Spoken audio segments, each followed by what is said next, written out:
Salam sejahtera bagi kita semua. Shalom, Om Swastiastu, Namo Buddhaya, Salam Kebajikan. Assalamualaikum warahmatullahi wabarakatuh. Salam dan bahagia.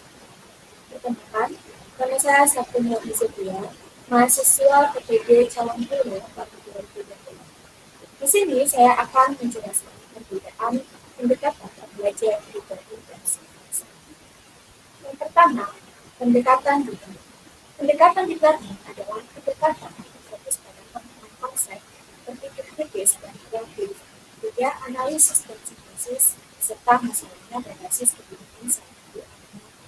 Artinya, pendekatan ini yang sangat berfokus pada pemahaman konsep tersebut. Tidak hanya sebatas hafalan saja, tetapi bagaimana peserta didik memahami apa yang mereka pelajari. Yang kedua, di sini juga peserta didik akan diasah bagaimana pola pikir kritis mereka terhadap suatu masalah.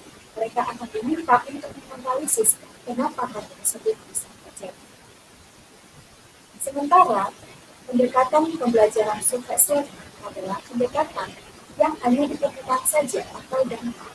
Nah, fokusnya pada hal-hal fakta, definisi, atau rumus tanpa memahami makna mendalam atau keterkaitan antara tersebut. Adapun yang menjadi karakteristik kedua pendekatan pembelajaran ini. Yang pertama, karakteristik berikutnya memiliki 3 prinsip. Pertama, berkesadaran, bermakna, dan memberi. Berkesadaran ini adalah bagaimana kita seorang guru mengajak peserta didik sadar setelah sedang masuk dalam proses pembelajaran.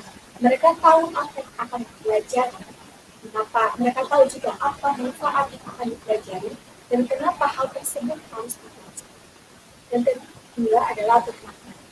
Di sini, guru berperan untuk bagaimana menjelaskan konsep sesuai dengan kontekstual atau sesuai dengan kehidupan kita dan sehari-hari digunakan dalam komunikasi bersama. Yang ketiga, menggembirakan. Di sini, peserta didik merasa nyaman, bahagia, senang ketika mengikuti kegiatan pembelajaran. Yang kedua, fokus pada penekanan konsep dan teknik belajar, memahami, aplikasi, dan merefleksi. Memahami artinya peserta didik tidak hanya tahu saja atau mengetahui sebuah konsep itu dengan cara menghafal, tetapi mereka benar-benar paham kenapa konsep tersebut ada, kenapa hal tersebut terjadi. Ketika mereka sudah memahami, maka mereka akan mengaplikasi ilmu yang mereka dapat untuk mengerjakan masalah yang terjadi dalam kehidupan mereka. Yang ketiga, merefleksi. Mereka akan merefleksi kegiatan apa yang mereka peroleh dari kegiatan pembelajaran pada hari itu. Selain itu, mereka juga akan merefleksi tantangan apa yang mereka hadapi sekarang. Yang ketiga, memiliki 8 dimensi kelulusan, yaitu yang pertama, keimanan dan ketakwaan terhadap Tuhan Yang Esa. Kedua, keluargaan. Ketiga, pemahaman kritis. Keempat, kreativitas. Kelima, kolaborasi. Kemudian, kesehatan dan komunikasi. Dan terakhir adalah perangkat pembelajarannya, yaitu praktik pedagogis, kemitraan pembelajaran, lingkungan pembelajaran, dan pemanfaatan digital. Praktik pedagogis berbicara tentang model pembelajaran atau strategi belajar apa yang digunakan guru ketika proses pembelajaran. Yang kedua, kemitraan pembelajaran, yaitu orang tua, guru-guru, atau mitra profesional. Yang ketiga, lingkungan pembelajaran, misal lingkungan fisik atau lingkungan masyarakat tempat siswa belajar.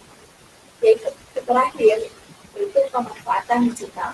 Nah, di sini juga bagaimana cara kita guru memanfaatkan digital untuk mengajari peserta didik. Sementara yang kedua adalah karakteristik sukses atau pembelajaran mereka. Yang pertama, fokus pada hasil akhir, bukan pada proses berpikir. Artinya, di sini siswa dituntut untuk menghafal apa yang sudah disampaikan guru. Tidak dituntut bagaimana pola pikir mereka menganalisis suatu hal itu bisa terjadi. Kedua, proses belajar cenderung pada kegiatan hafal, cepat lupa. Nah, ini efek dari ketika pembelajaran tersebut hanya sebatas menghafal, membuat siswa akan cepat lupa karena mereka tidak tahu atau tidak memahami kenapa hal tersebut bisa terjadi. Itu juga berdampak pada keaktifan siswa. Siswa menjadi pasif karena yang menjadi senternya adalah gurunya. Kemudian, ada pun yang menjadi contoh aktivitas pendekatan pembelajaran juga mungkin studi kasus kontekstual. Artinya mereka akan memecahkan masalah yang terjadi dalam kehidupan mereka. Yang kedua, memecahkan masalah. Ketiga, eksperimen learning. Sementara contoh aktivitas observasi lainnya yaitu yang pertama menghafal definisi dan rumus. Yang kedua, mengerjakan soal yang mirip dengan contoh. Demikian saja penjelasan saya terkait perbedaan pendekatan pembelajaran deep learning dan surface learning. Terima kasih atas perhatiannya. Kembali saya ucapkan salam dan bahagia.